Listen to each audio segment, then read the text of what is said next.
DCeased Volume 1, written by Tom Taylor, art by Trevor, Hairsine, James Heron, and Stefano Guadiano.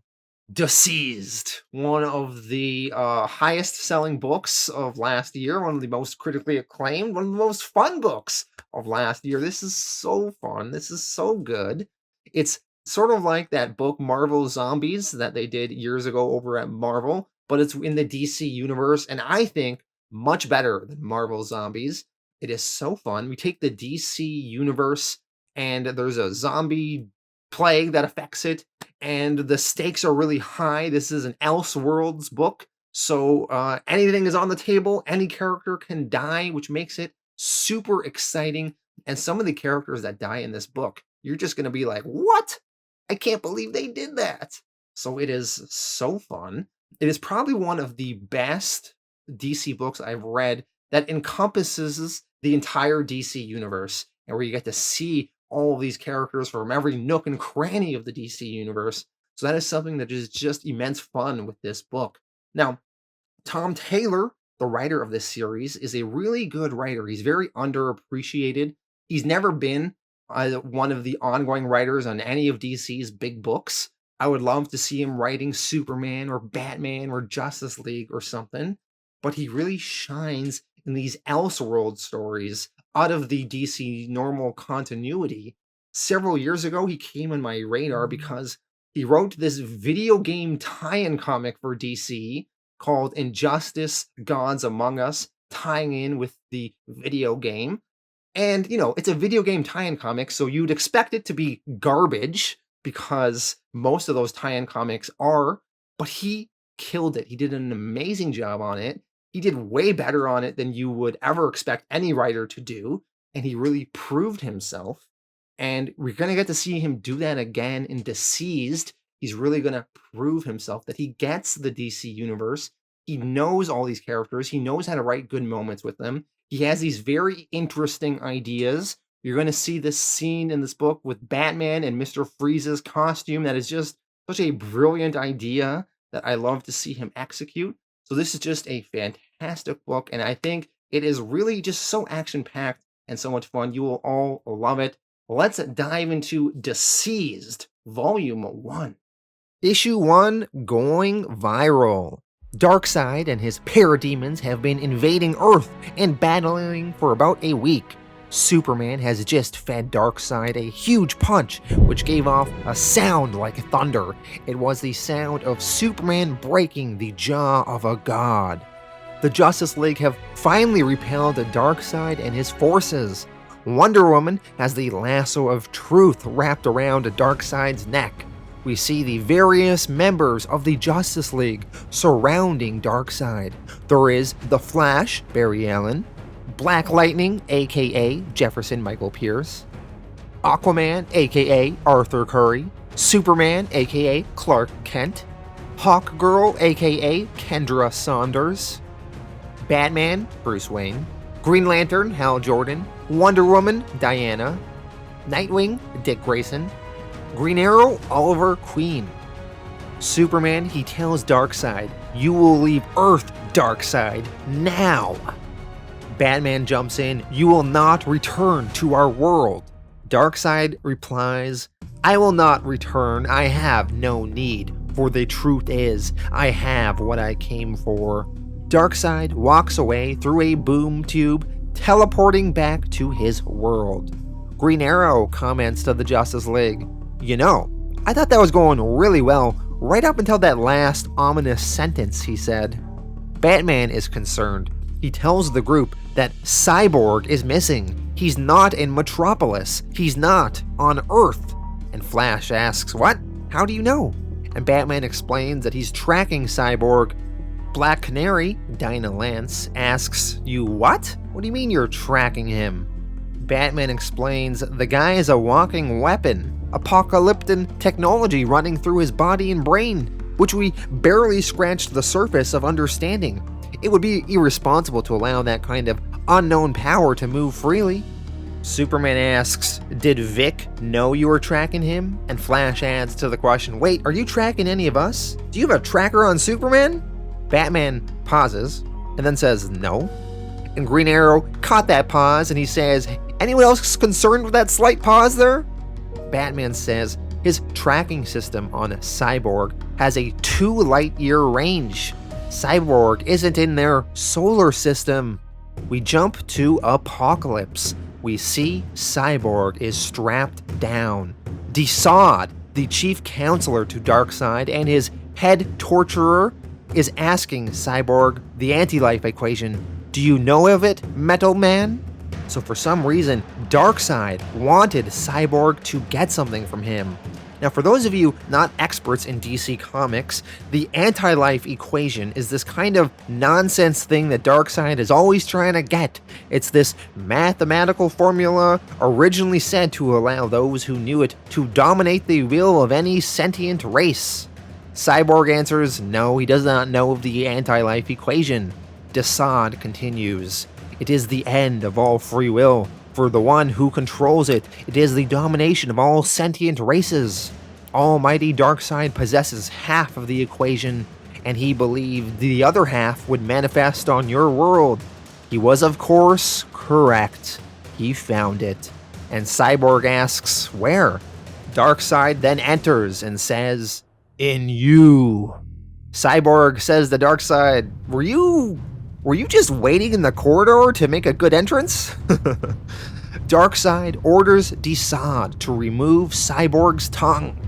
Darkseid is holding this mother box and placing it on top of Cyborg. A mother box is a small, sentient supercomputer. They have many capabilities, including transportation and energy manipulation. DCeased explains, the mother box will add your half of the equation to his system, Darkseid, but there is a problem. Merging the anti-life equation with the digital and the physical without destroying the host is unsound. If he is killed by the process, the equation will cease to exist. Darkseid, problem solving, replies, then we will need to control Victor Stone's end. I will summon death. So Darkseid, he summons death in the form of this creature called the Black Racer as a way to extract the anti-life equation from Cyborg. The Black Racer is a deity. He is the Grim Reaper of the DC universe. When it is your time to pass, the implacable Black Racer will be there in the end to guide your soul. As the Black Racer appears, Darkseid grabs the Black Racer, and together Darkseid, DCeased continue working on Cyborg, trying to figure out this equation. They took a piece of death of this Black Racer, and they somehow changed the equation and corrupted the anti-life equation, creating some sort of disease virus form of the anti-life equation. All of a sudden, this corrupted anti-life equation is attacking Darkseid, and Darkseid, he starts ripping off his own face. And Darkseid says, my head, it's in. And DCeased realizes, oh shit, what did we just unleash? What nonsense were we doing to Cyborg that caused this? So DCeased, he uses the mother box to create a boom tube and teleport Cyborg back to Earth as far away from here as he can in an effort to stop this disease anti-life virus from spreading. It was too late though. Darkseid, being infected by this anti-life equation virus, has been driven mad by it.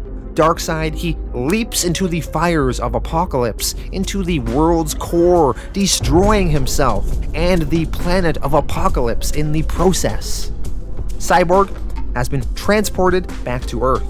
Now, as soon as Cyborg returned to Earth, his system automatically went online onto the internet and connected to the internets of the world. And the anti-life equation inside of him leapt from its patient zero in Cyborg to the internet. Cyborg realized what was happening. He tried to firewall himself off from the world, but the damage was done. He was too late. The anti-life equation began to spread as a techno-organic virus. It attacked through social media as a disease that bridged the digital divide to the biological. It infected the minds of all who saw it. The infected mindlessly shared, messaged, and tweeted the occasion.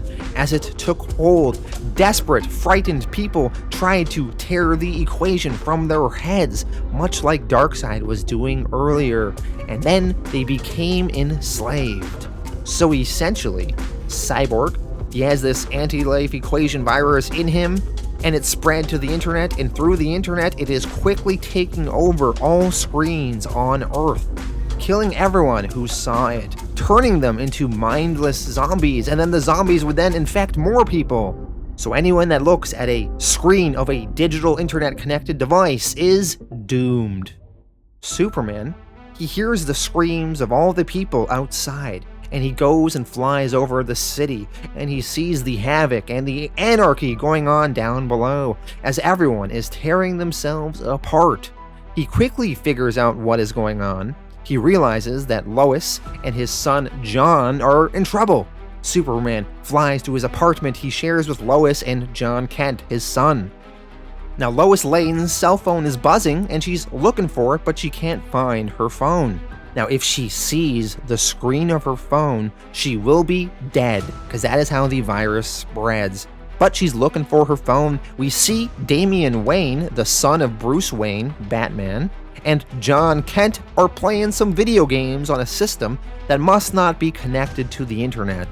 Now John gets up to help his mother find her phone, but before he can grab it and look at the screen, Superman busts through the wall of their place and laser eyes the phone out of John's hand, destroying the cell phone.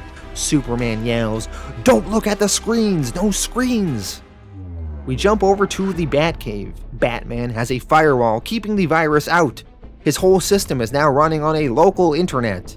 He connects to a backup analog camera system to see what is going on in the outside world. Batman's Bat computer estimates a total of 600 million infected worldwide already. At the current exponential rate of internet dissemination, the virus will spread to almost every internet-connected device within days.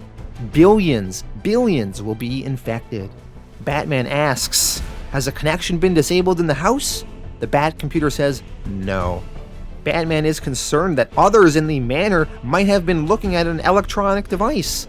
So Batman yells for the Bat computer to activate the manor electromagnetic pulse. The pulse goes off in the manor, and all the electronic devices die. Now Batman, he's worried. He's gonna go check on the others in the house. Back to Superman, Lois, John, and Damian. Superman wants to assemble the Justice League. Damian, he's trying to contact his father through a Bat radio, but Batman is not answering. Superman, trying to comfort Damian, tells him, "Bruce, he will have contingencies in place, and the end of the world couldn't stop him from reaching you. So it's okay, son. I've learned to never underestimate your father." Now we see Batman. He is running through the manor upstairs, trying to find Dick Grayson or Tim Drake or Alfred. Batman catches up to Alfred in the kitchen. Luckily, Alfred is still okay, but it looks like Batman was too late for Nightwing and Tim Drake. Nightwing is all zombified now. He must have looked at his phone. Nightwing, as a zombie, charges at Batman. Tim Drake zombie does as well. Tim bites Batman's hand. Batman punches him away. Nightwing claws at Batman's face. Batman yells for Alfred to run. Now the first issue ends with Nightwing taking a big chomp out of Batman's shoulder and scratching Batman's chest. So Batman has gone down as well. Issue 2, The Monster Inside of Us All. Aquaman in the middle of the North Atlantic Ocean. He is on a cargo boat. The virus has hit here as well. As Aquaman opens a door, he sees all the blood and gore as people are clawing away at each other inside. The zombies all start charging towards Aquaman and eventually tackle him off the boat into the ocean. Back in Metropolis, Superman, Lois, Damian, and John see all the destruction and wonder what their next move is. Lois thinks they should all head to the Daily Planet, try and find a way to communicate with the world, find survivors, find allies. In Gotham City, we see Harley Quinn and Poison Ivy are still alive. Harley, she is going to confront the Joker. Poison Ivy tells Harley she's strong enough to do this on her own. She kisses Harley on the cheek and tells her she'll be waiting for Harley in the Botanical Gardens. So Harley walks into the Joker's lair. She was perhaps working up the courage to break up with him, but none of that matters now, as the Joker appears to be zombified as well. Outside of Metropolis, Green Arrow, Black Canary, and Hal Jordan Green Lantern are having a camping trip. They are unaware of the virus spreading throughout the world. They are spending time in nature away from their phones and technology. Green Arrow and Hal Jordan have some really fun banter back and forth. Hal tells Green Arrow, "I hate camping. I don't know why I let you talk me into this." Black Canary says, "Because I'm very persuasive." And Green Arrow says, "And you're weak-willed, Hal." And Hal says, "I'm literally known intergalactically for the strength of my will." And Green Arrow replies, "And yet, look at you, camping. Clearly, I'm going to have to update the entire universe on your utter capitulation here." Black Canary says, "Hell, we saved the world from the forces of apocalypse. We've earned one night away from it all. Why don't you use your ring to rustle up a ukulele and we can sing some campfire songs?" Hal replies, "Isn't there a chance that Dinah could blow up our heads if she sings?" All of a sudden, Green Arrow stands at attention, and Hal asks, "What are you doing, Ollie?" And Green Arrow replies, "I'm standing for the presentation." And Hal says, "What presentation?" And Green Arrow replies, "Hal Jordan, you have the ability to suck the joy out of any situation. Welcome to the Killjoy Corps." And with that teasing, Hal decides, "Yeah, I'm gonna turn in for the night." Hal Jordan goes to his tent, and then, oh no, he checks his phone before going to bed, as I'm sure many of us might do, and that causes him to turn into a zombie. He becomes a zombie Green Lantern. He begins trying to blast Green Arrow and Black Canary away. Green Arrow and Black Canary are confused. The Green Lantern ring on Hal's fingers is trying to contain him. It says, "Green Lantern of Sector 2814, lethal force is not sanctioned. Lethal force is not sanctioned." Hal Jordan is attacking them with his ring though, blasting them and knocking them around with various constructs he is creating. Green Arrow is hitting Hal with arrows. Black Canary is using her high-powered sonic scream to knock Hal Jordan back. We jump back over to Metropolis. Superman, Lois, John, and Damian arrive at the Daily Planet building. Superman uses his X-ray vision inside the building and says, "We can't go inside there yet. The whole building is swarming with those monsters." All of a sudden, Superman, he heard Black Canary's sonic scream from miles and miles away, and it concerns him. He tells Lois and the boys he has to go check it out. He tells them to stay here and not let anything through that door until he gets back. Now back over to Hal Jordan. He has been killed by Black Canary's sonic scream. Hal's Green Lantern ring leaves his finger, and it begins scanning for a replacement, and the ring ends up picking Dinah Lance, Black Canary herself. The ring tells her that she has the ability to overcome great fear, and it welcomes her into the Green Lantern Corps. We see a Green Lantern version of Black Canary, and Black Canary comments that she didn't want this. Just then, Superman arrives and sees what has happened, and he tells her, "Take it. We're going to need it." Superman, he returns to the Daily Planet with Green Arrow and Black Canary with him now. He is gathering heroes. And just at that moment, Batman has communicated with Damian through that bat radio device. Batman, through the radio, explains that they are not zombies. They are not consumed by hunger. They are not feeding. They are spreading death. They are stealing life. These are the anti-living. And the trigger is an equation. And Green Arrow quips, I always knew math would doom us all. And Batman says, listen carefully. I'm almost out of time. We see Batman is infected. And he is in one of Mr. Freeze's suits. And he is using it to slow down his metabolism, decelerating the spread of the virus within him. But he tells the others he's infected and the virus will soon take him over. Alfred is waiting behind Batman with a shotgun for when the time comes. Superman says, Bruce? And Batman replies, there's literally no time for sentiment, Clark. It's a technological, biological hybrid. It can be transferred through blood and through digital imagery. To save the world, you're going to have to destroy any human carriers, and you're going to have to take down the internet. Green Arrow quips, I always suspected we'd have to destroy the internet to save the world. I just didn't know it would be like this. But come on, you're you. Batman isn't gonna be taken out by a virus. You're not gonna get sick and fade away. You're gonna sacrifice yourself for the galaxy, outwitting an evil as old as the stars or something. That's how you're gonna go. Black Canary says, Bruce, there must be something you can do. And Batman continues, there isn't anything I can do. Or maybe my mind won't allow it. It wants this. Batman, talking to Damian, tells him that Alfred has something for him, something that he always wanted for Damian, something he knows Damian would have earned one day. And Batman starts getting sad and says, I'm sorry, I won't see you, I won't see you. And Damian replies, Father? Dad? All of a sudden, Batman can't fight the virus anymore. He can no longer slow it down. The virus has taken him over. Batman rips the Mr. Freeze helmet off of him, and he turns toward Alfred. And he charges at Alfred with a demonic look on his face. And Alfred says, it shouldn't have ended this way. Not for you. I'm sorry, son. And Alfred blasts Batman away with the shotgun, killing him. Issue 3, Red Sea.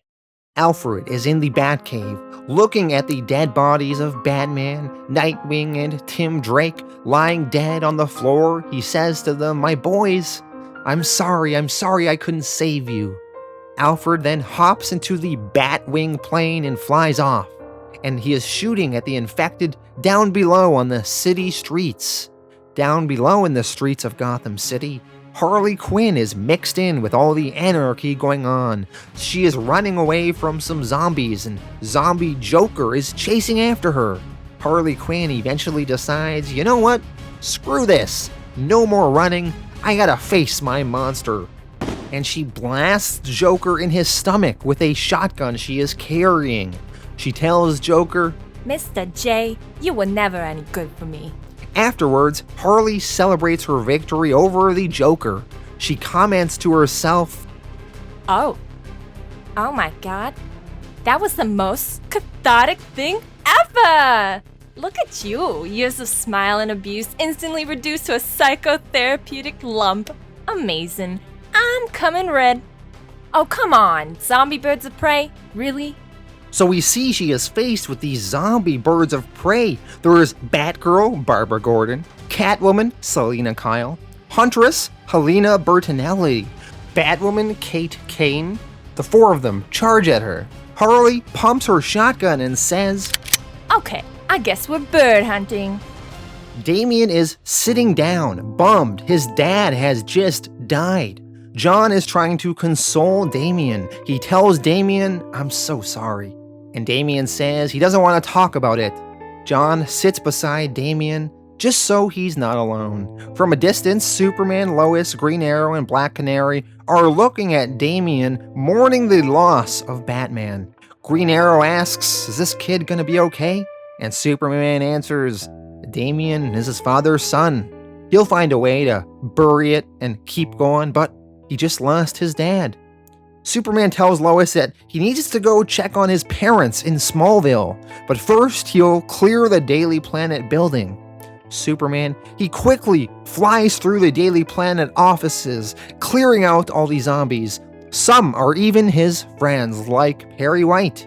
As Superman finishes clearing the building, he returns to Lois and the others and tells them the building is now secure. He says bye to Lois and John and tells Green Arrow and Black Canary to keep them all safe. Superman then flies off. Down in the ocean in Atlantis, Mira and Garth, aka Tempest, aka Aqualad, notice that it is getting darker here in the ocean. Something is blocking out the sunlight.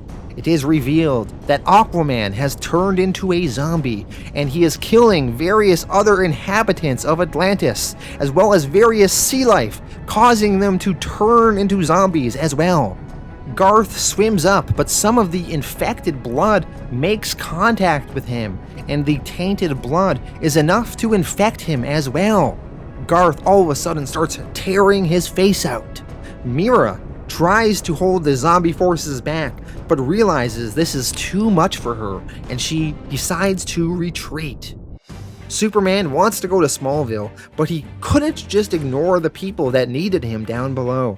So he flies down to help some citizens. He flies a school bus to safety. He comes across a zombie Clayface that is now just a blob tentacle monster. And Clayface is fighting the hero known as Black Lightning. Superman laser eyes Clayface down. Black Lightning escapes in a helicopter with his family.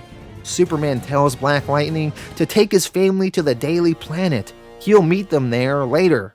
Superman then flies over to his parents' house in Smallville, Kansas. He sees his mom, Martha Kent, holding a shovel as a weapon. Clark's mom tells her son, "Jonathan's inside. I hit him, Clark. He fell." Superman goes inside the barn to check it out. He removes a lock on a door in the ground, and as Superman removes the lock, he sees his dad is a zombie, and his dad is trying to attack him. Superman, he couldn't bring himself to kill his dad.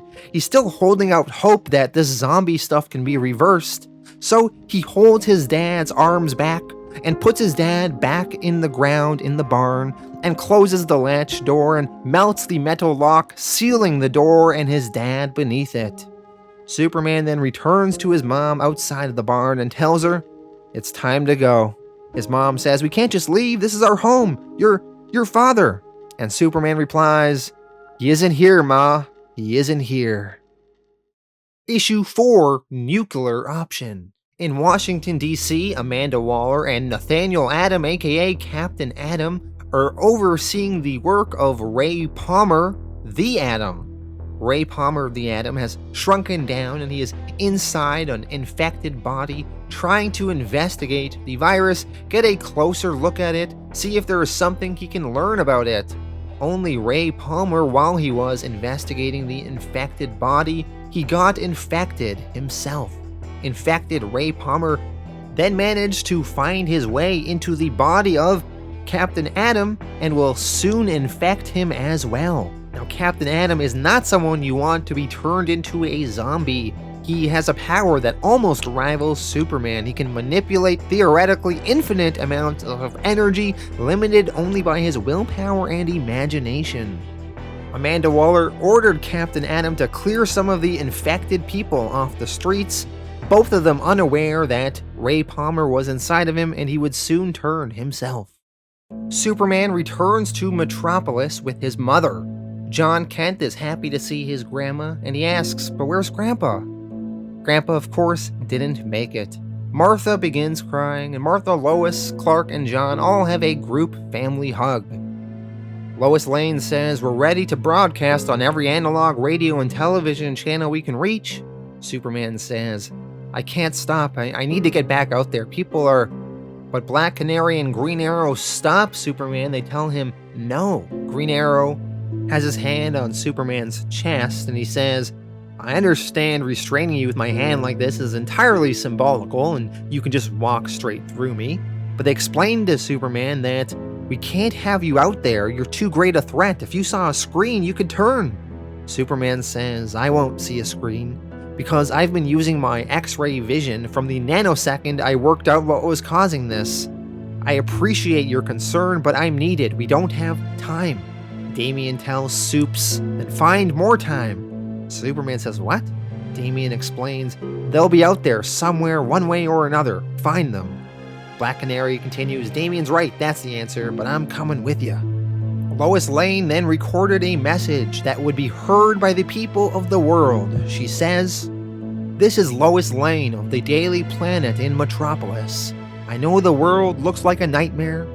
If you can hear me, I know you're scared, but you are not alone. We are regrouping. The Justice League is gathering in Metropolis. Anyone with the power or means to confront this, please come to the Daily Planet roof, if it is safe and you are capable of doing so. Over in Wonder Woman's homeland of Themyscira, Mera has traveled there. She didn't know where else to go. Mera is welcomed by Queen Hippolyta and Wonder Woman. Just then, they hear on the radio Lois Lane's message. Wonder Woman decides she will go to Metropolis then and join the others and see if she can help. In Keystone City, home of the Flashes, Superman and Green Lantern and Black Canary go searching for the Flash. Superman uses his X-ray vision and spots them. He flies down and talks with Barry Allen and Wally West. Barry explains that Batman contacted both of them the second he understood what was happening, and they decided to hide away from the world. Not the most heroic thing, but with their speed, if either of them got infected, it could spell disaster. Superman and Black Canary fill the Flashes in on what's been going down. We jump over to Harley Quinn. She is firing her gun at the zombie birds of prey. They are charging at her. They are going to get her, but just at that moment, Poison Ivy catches up with Harley and helps her, controlling some vines to wrap around all the birds of prey and squeeze them and kill them. Over at the Daily Planet, John Kent starts hearing something approaching, something that sounds like thunder. It is the supervillain known as Giganta. She possesses the superhuman ability to increase her physical size and mass. Giganta is as tall as some of the nearby skyscrapers. She is trying to destroy the Daily Planet. Green Arrow and Black Lightning are firing at her. John Kent is lasering her with his eyes. Alfred, finally joining the group in the Batplane, fires some missiles at Giganta. Giganta manages to swat the Batplane out of the air. Damian screams, no! Luckily, Black Canary as Green Lantern manages to catch the Batplane. Superman flies by, knocking Giganta out with such force that Giganta comes crashing down to the ground. Wonder Woman now arrives and tells Superman to move. She's gonna finish this Giganta off and kill her. Superman tries to stop Wonder Woman though. He tells her, Batman said, these people are infected. There could still be hope that we could save them. She could still be alive. We can't just kill her.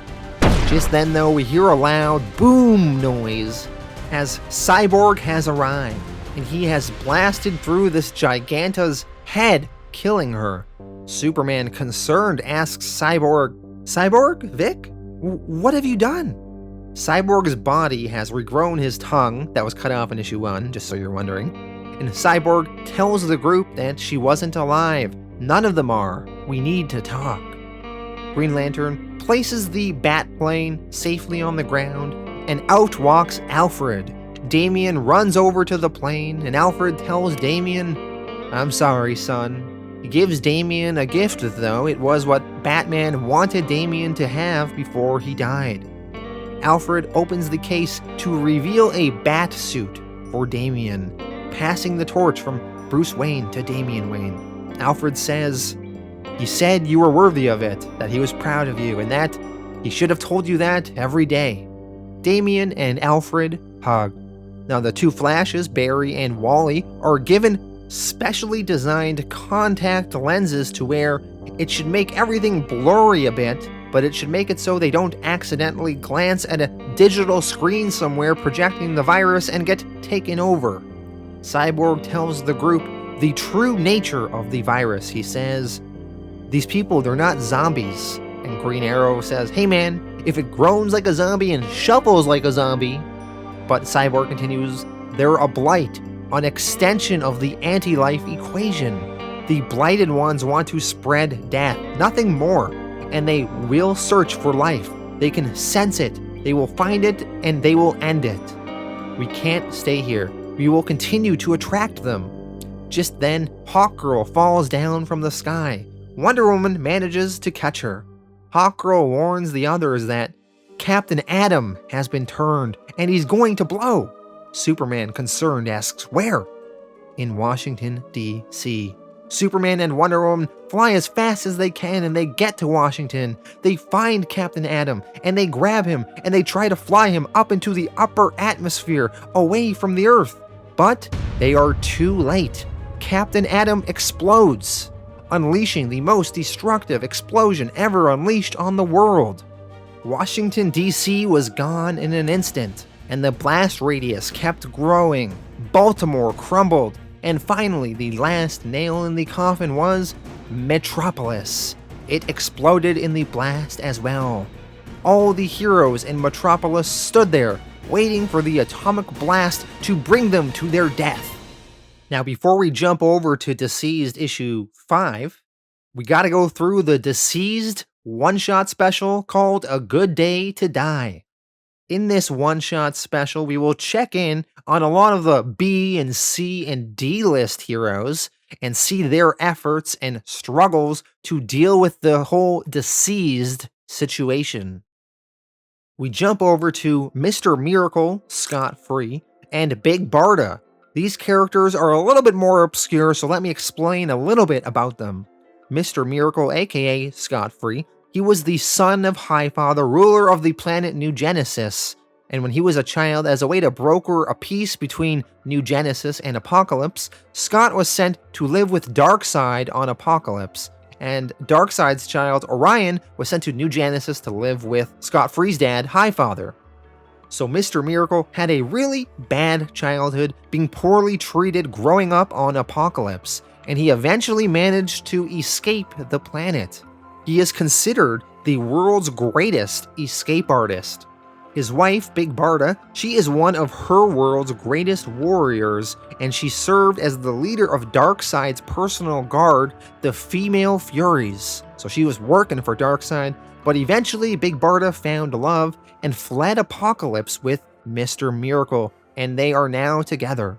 So the two of them, they travel through a boom tube and arrive on Apocalypse to see for themselves the damage. They see the whole planet is dead. And honestly, they feel pretty good about it. They boom tube back to Earth. Now back on Earth, we jump over to Michael Holt, aka Mr. Terrific. He is one of the smartest men alive. He is investigating a zombie version of the villain Captain Boomerang in a lab. After some analysis, Mr. Terrific concedes that he has 14 PhDs, and he's stumped. Now Mr. Miracle and Big Barda, they're back home, they're in their apartment, and they are watching all these zombies outside, and they hear a knock at their door. It worries them. Maybe it's a zombie? Barda says, "Zombies don't knock, Scott." And now the doorbell starts ringing, so clearly not a zombie. They open the door, and it is Mr. Terrific coming to visit them. They let him in, they're talking to him, and Mr. Miracle offers Mr. Terrific a vegetable plate, a small homage to Tom King's Eisner-winning Mr. Miracle series, where for some reason a veggie platter was a small reoccurring gag throughout that series. So Tom Taylor, clearly a fan of that book. I recommend you read that if you have not. Now Mr. Terrific states that in his analysis, he figured out the virus originated on Apocalypse, and he wants Mr. Miracle and Big Barda to take him to Apocalypse so he can continue his investigation. They inform him though that Apocalypse is destroyed now, so that is not an option. Mr. Terrific then has to move on to other plans, to other destinations. We go over to other heroes, Blue Beetle, aka Ted Kord, and his friend, the time-traveling hero, Booster Gold, aka Michael John Carter. They are at Kord Industries, locked in one of the kind of safe rooms there, but it just got busted into by Big Barda. Big Barda, Mr. Miracle, and Mr. Terrific then take out a whole bunch of zombies in the area. Once the room is clear, they all get to talking about the dire situation outside. Mr. Terrific wants their help for transportation to England, so they all begin traveling together. They are traveling in Blue Beetle's blue bug ship, and they all see many infected down on the streets below as they fly. They all discuss what they should try next. Booster Gold suggests going to the Justice League. Mr. Terrific is against it though. He says, they're a powder keg. Do you really want to be there if Wonder Woman gets zombified and tries to kill us all? Mr. Terrific thinks that searching for the origin of the virus is out of the question with Apocalypse destroyed, so the next avenue he wants to pursue is magic. He wants them all to go to England to meet up with John Constantine and see if John can help with regards to the magic route. We see in England, in Liverpool, John Constantine, the working class magician, the occult detective, and the golden-tongued conman. He is running away from a horde of zombies and closing in on him.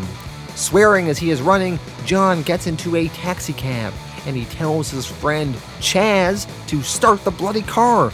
Chaz Chandler is John Constantine's longest known friend.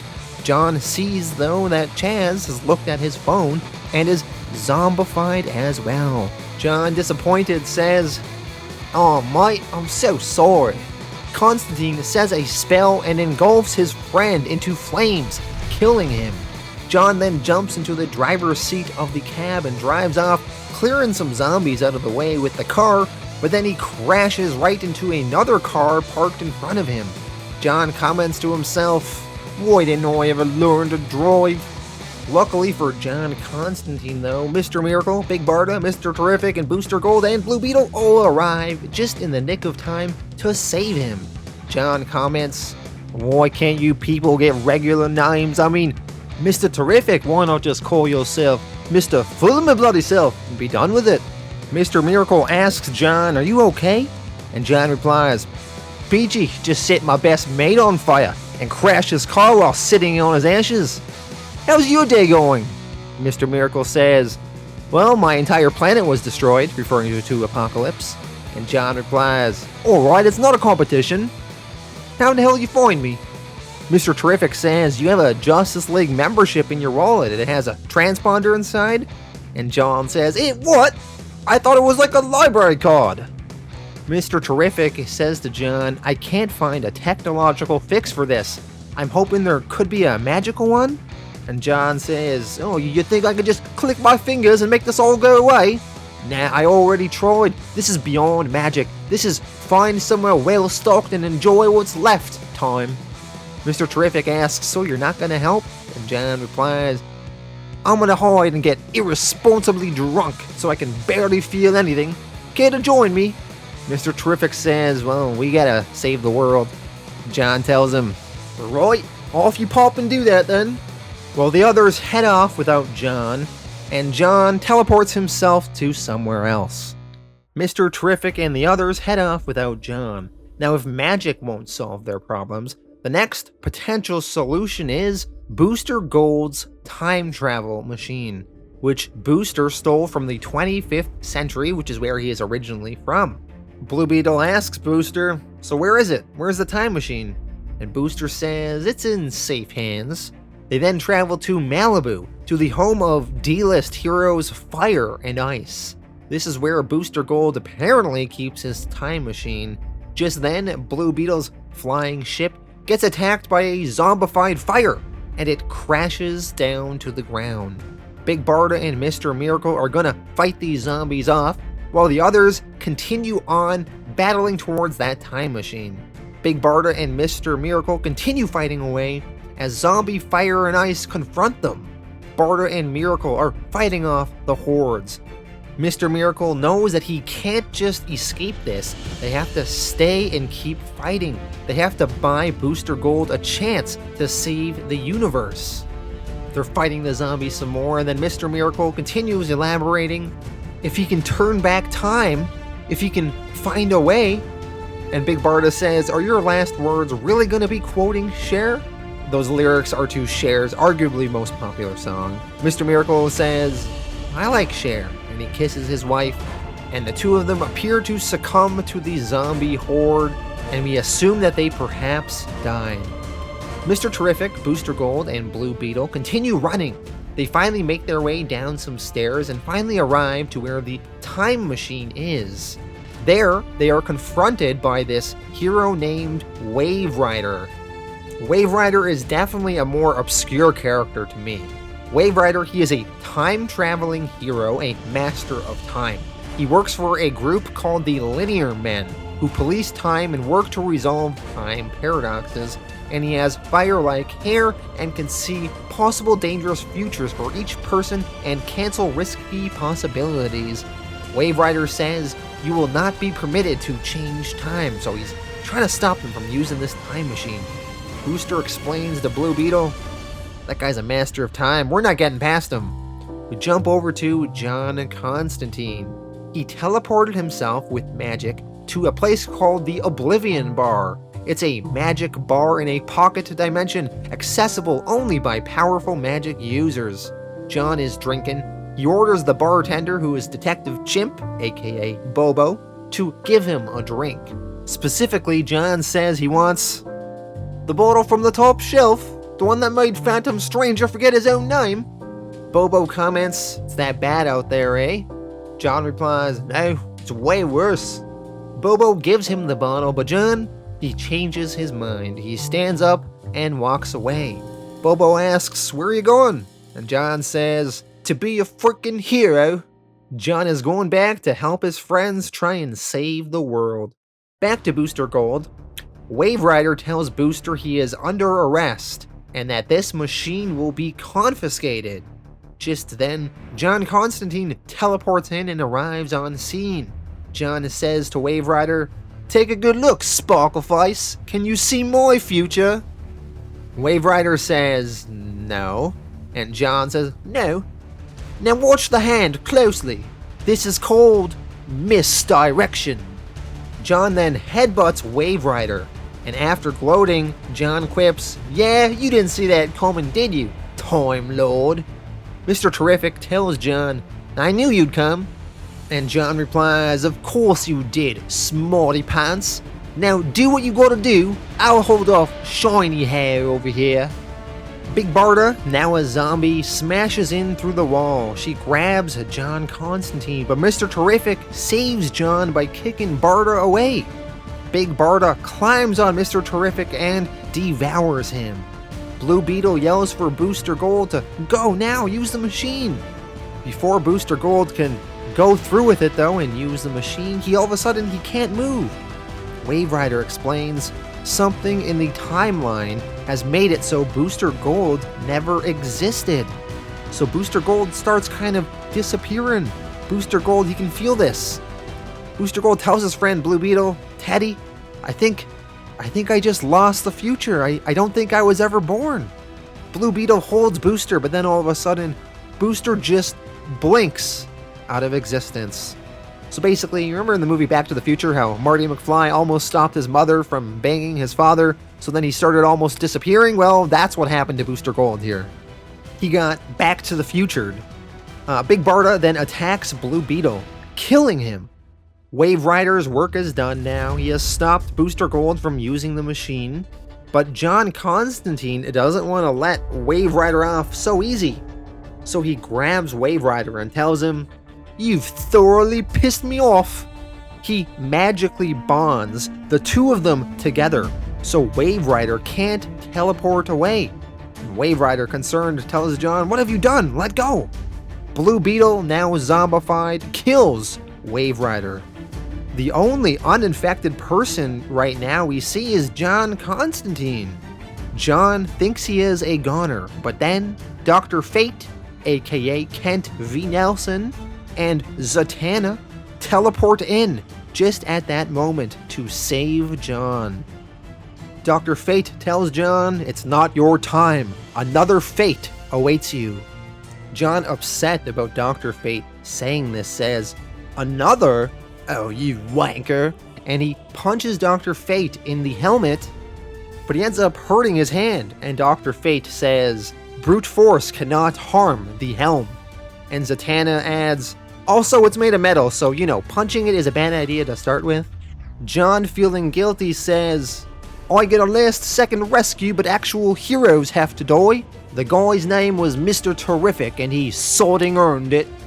Dr. Fate replies, I'm sorry, this was their fate. John tells Fate, oh, shut it.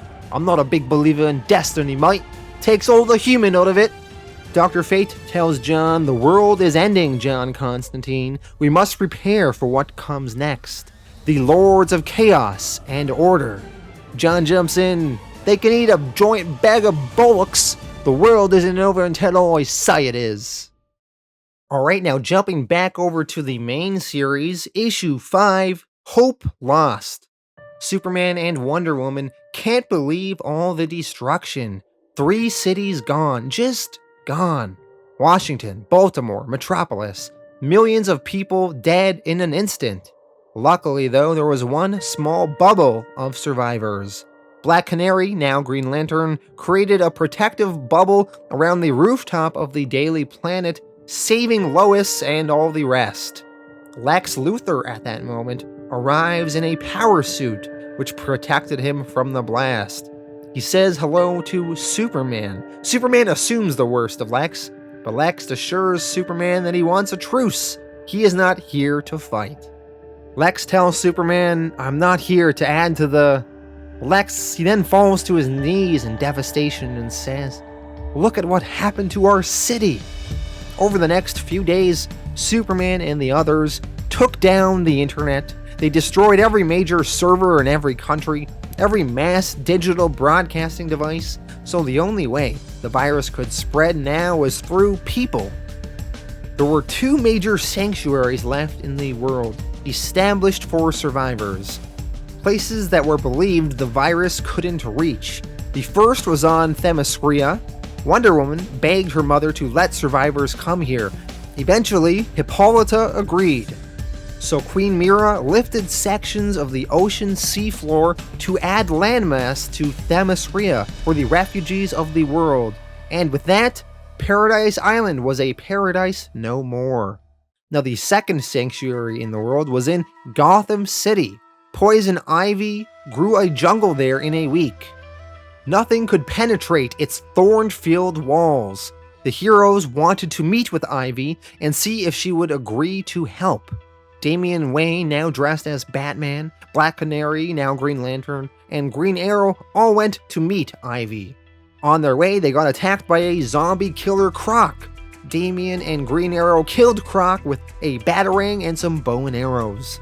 Eventually, Ivy's vines tied them up, and Poison Ivy and Harley Quinn opened the thorn walls to talk. Ivy asks, why are you here? Why is Robin dressed as a tiny Batman? And Damian says, Batman's gone.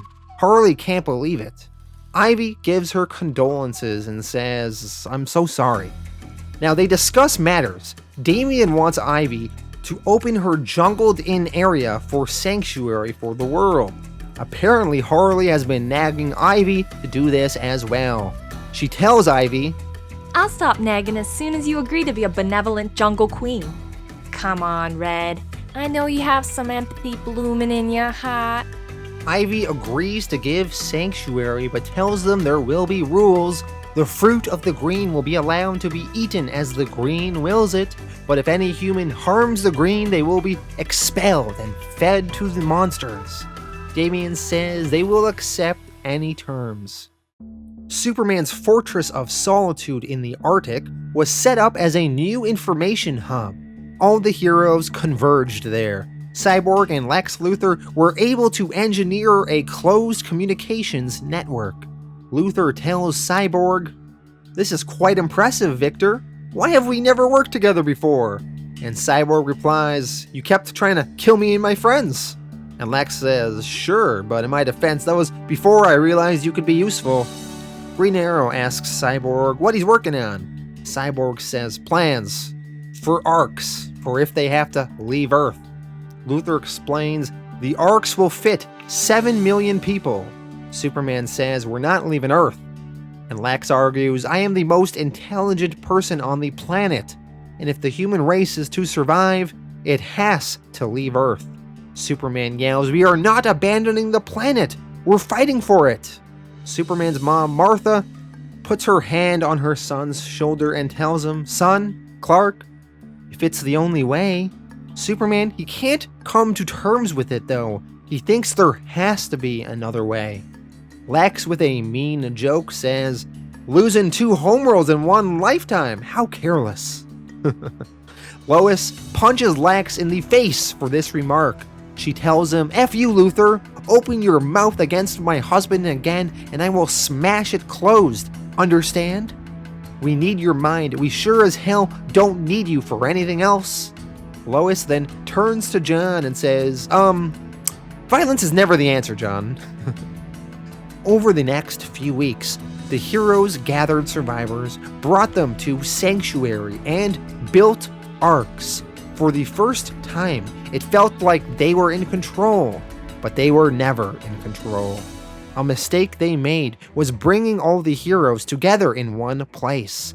Up in the Fortress of Solitude, all the heroes started experiencing a buzz, and then a scream in their minds, followed by an invisible death. Martian Manhunter had been turned into a zombie. He was using his telepathy powers to temporarily incapacitate a few heroes, and then he went invisible and started tearing through them. He tore Lex Luthor in half, and then he took a chunk out of the Flash, Barry Allen. The hero Firestorm tells people to move, and then he spreads fire onto Martian Manhunter, which is Martian Manhunter's greatest weakness. Fire. In the aftermath, Barry Allen, now zombified, has began running. Wally West says that he'll get him, but Superman tells Wally, no. If your turn too, Wally, I'll go. Now we see Barry Allen is running all over the world as fast as he can, infecting civilians at super speed. Superman flies into space, looking down on the Earth, trying to figure out how he will stop Barry. Superman isn't going to try and catch Barry. He figures he's going to try and come around the other side of the Earth and meet Barry on the other side as they connect. So Superman begins traveling as fast as he can one way around the Earth, and zombie Barry Allen is running as fast as he can the other way around the Earth. And all of a sudden they connect as Superman flies through Barry head on, going right through Barry Allen, splitting Barry in half, killing him. Superman tells Barry, I'm so sorry. That day, we found out what happens when the unstoppable force meets the immovable object. They merge. The Flash managed to pierce Superman's abdomen with some of his body parts. Some of that infected blood will have made its way inside Superman's body. Superman has become infected. He doesn't have much time. His body can fight the infection longer than others, but he will not be able to beat it, and he only has a little while. Superman flies back as fast as he can to the Fortress of Solitude and finds Wally. He tells Wally that Barry's gone, and so is he, showing his wounds. He tells Wally, can you connect Lois, Ma, and John to the Speed Force? Can you do that for me? Wally says he can. In the Speed Force, time must slow down a bit or appear to be moving less fast, and Superman can talk to his family and have some time to say his goodbyes. Superman tells his mom, Ma, thank you for finding me, for raising me, for teaching me. Thank you for giving me your name and your values and your empathy. My world ended. You and Pa gave me another one. Then he talks to Lois. He says, Lois, I have absolutely no regrets. I honestly don't know how I got so lucky. I crossed an ocean of stars and somehow I found you. Thank you for choosing me. And Lois, with tears in her eyes, says, thank you for choosing me. The two of them kiss. Superman then talks to his son, John. He tells him, I know things look dark, but you're the light. You're the hope. You're going to change the universe. I know it. No pressure. Both of them are crying profusely. Superman continues, just keep helping. You will make mistakes, you will fail sometimes, but I will always, always be proud of you. I've seen so much of the universe, and you're the best thing in it." Finishing his goodbye, Superman flew into space and tried to kill himself. Maybe if he hadn't stopped to talk to Lois, John, and his mother, he would have made it in time, but before he could deprive himself of enough oxygen, he begins to transform into a zombie Superman. Issue 6, End of the World. Superman is now infected. All hope is lost. Supes flies to New York and destroys the largest residential building in the world on Park Avenue there. The skyscraper goes crashing to the ground. Superman lands on the street with destruction all around him. At the Fortress of Solitude, the heroes are discussing what they should do. Cyborg thinks it's time to leave Earth in the arcs. Lois says Superman can take both arcs down in a heartbeat. Wonder Woman says they need to take him on. Damian reveals a device his father left behind to deal with Superman if they ever needed it. He explains that Batman left a takedown plan for every major hero. Green Arrow replies, "Of course he did. Bruce doesn't even have to be alive to scheme against us all." And Damian says, "Actually, he didn't leave one for you." Green Arrow says, "Bruce didn't think I could be dangerous?" Black Canary tells Green Arrow, "You're hurt, Batman didn't have a post-mortem Machiavellian plan to end you?" And Green Arrow replies, "Well, yeah, I could be a planetary threat if I wanted to." And Black Canary says, "Of course you could, dear." Damian reveals he has some kryptonite, and there are schematics that will turn the kryptonite into a suppressing gas if they build it. It should at least slow Superman down. Wonder Woman says that Batman's plans are not enough. Batman was never lethal, which was admirable, but we can't hold back now. Wonder Woman has a plan of her own to deal with Superman, she says. Batman wasn't the only one with enough sense to plot against his friends. Wonder Woman orders the others to take the arcs, send one of the arcs to the sanctuary in Gotham City, and send the other one to the sanctuary in Themyscira. Wonder Woman then begins working on a forge that Superman has in his fortress. She theorizes that by combining the forces of kryptonite and magic, she can do some real damage to Superman. She uses the sword of Athena, the goddess of war, and fuses that sword with elements of kryptonite. So Wonder Woman now has a badass magically infused kryptonite sword, and she flies off with it, ready to fight Superman with it. In Gotham City, in the jungle, Damian and Wally loaded up the Ark with survivors to leave Earth. Harley Quinn and Ivy decided to stay behind on Earth. Ivy did not want to abandon the green. In Themyscira, they are loading up all of the refugees onto the Ark, but Queen, Hippolyta, and Mara sense something out at sea. Mara says, "Order an evacuation, everyone to high ground." We see Aquaman is riding a Kraken and heading to Themyscira with an Atlantean army of the dead. What a badass splash page this is. All of a sudden, Aquaman on the Kraken gets shot in the head with an arrow and dies and falls into the ocean. Green Arrow is the one that took that shot, and he comments to himself, "And Batman didn't think I could be dangerous. I just fired an arrow half a mile through raging winds into the brain of an undead king of the sea while he was controlling a damn Kraken. F you, Batman." Green Arrow has a point. This is the coolest thing he's ever probably done in the history of his character.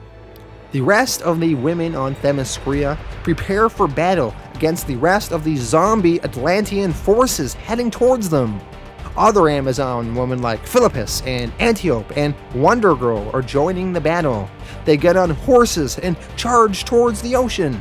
On the other side of the world, Cyborg, Black Canary, Green Lantern, Wonder Woman have found Superman, and they are going to battle him.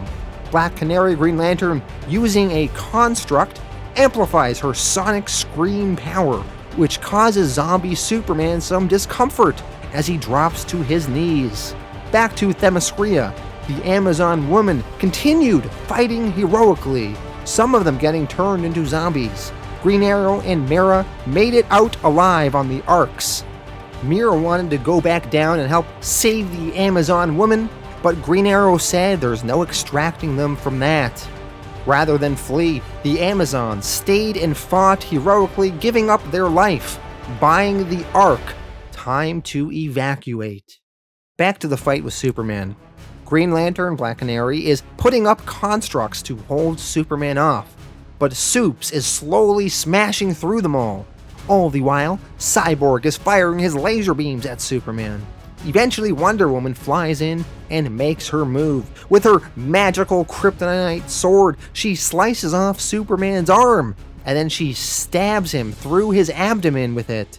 Superman punches through Wonder Woman's abdomen, and she falls to the ground. Cyborg catches Wonder Woman in freefall, and he safely lowers her the rest of the way. Wonder Woman tells Cyborg and Green Lantern that Superman, he's gone. You know where. He's seen the Arks. You have to stop him before he gets there. She gives Green Lantern her sword. Green Lantern holds it. Cyborg tells Green Lantern, it's okay, I got her. I'll stay with her. Green Lantern tells Cyborg, Vic, you can't stay. And Cyborg replies, the virus started with me, Dinah. I was never coming with you. Go. On the Ark now, in space, John and Damian are talking. John tells Damian that he's coming. My dad, he's coming. John will have to go and fight his dad and hold him off and stop his dad from destroying the Arks. Now, before John leaves, Damian asks John, can I do anything? And John says, look after my mom for me, will ya? Damian says, yeah, of course.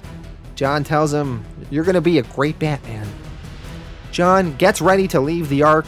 He tells his mom, Lois, it's okay, Mom, I know what I have to do. John opens his sweater to reveal his Superman outfit underneath. John then flies outside of the Arks into space to confront his dad. John was the only thing standing between the last survivors of Earth and extinction. His dad would have been proud of him. Clark and John collide in space, causing a huge blow to each of them. The blow knocks John out. Black Canary Green Lantern arrives in space at that moment with the magic kryptonite sword. And also, the cavalry has arrived in the form of the entirety of the Green Lantern Corps. Guy Gardner, Kilowog, the Guardians, and many, many more Green Lanterns. They are watching Superman, ready for him to try and make his next move. Zombie Superman is thinking though, and in that moment, Superman, the anti-life equation that had taken over Superman's mind, had made a choice. It realized it couldn't stand against an entire Green Lantern corpse, so it calculated another way to kill. Superman took off and started flying toward the yellow sun of our solar system. Superman flew into the sun.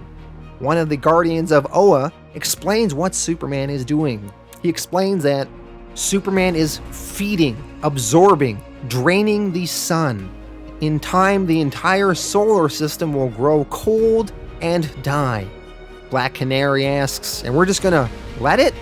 And the Guardian answers, even Green Lantern's light isn't powerful enough to reach into the heart of a star and get him. Perhaps it is for the best. We cannot wipe out the virus directly, we cannot risk exposure, but if this system freezes, the virus will sleep. We will monitor this sun in your world, but it is time to move the survivors. It is time for a new world. It is time for humanity to leave its birthplace. Life is lost here. Back down on Earth, Wonder Woman has now died and has become a zombie. Cyborg has Wonder Woman's lasso of truth wrapped around her, and he asks the zombie Wonder Woman, the lasso of truth compels you, can you speak? Zombie Wonder Woman answers, we have a voice. Cyborg asks, is there a way to stop you? Zombie Wonder Woman answers, we are death, nothing can stop us. Cyborg asks, you are a virus, is there a cure? And Wonder Woman answers, yes. Cyborg asks, where is the cure? And Wonder Woman answers, the cure is in you. You are a man and a machine. You are binary, off and on, patient 0 and the 1, the alpha and the omega. Cyborg hearing this says, but that means everyone we fought, everyone we ended, didn't have to die. And Wonder Woman replies, everything dies. Cyborg says, the Arcs, I have to reach the Arcs, they have to know. Wonder Woman, she grabs Cyborg and decapitates him, ripping off his head. Wonder Woman says, life is fleeting, there is only truth, death is forever. Back up in space on the Arcs, humanity is traveling away from Earth. We see Lois and her son John and the various heroes. Lois narrates, my mother used to tell me there was no such thing as monsters. There was nothing hiding in the dark. Nothing was gonna jump out of the shadows. I wish I could have told my child the same thing. But by the time he was grown, he'd faced too many monsters. I didn't know what was waiting in the dark ahead of us. There was one thing I did know. As we looked on our new world for the first time, our new start, our Earth 2, I knew the monsters were behind us now.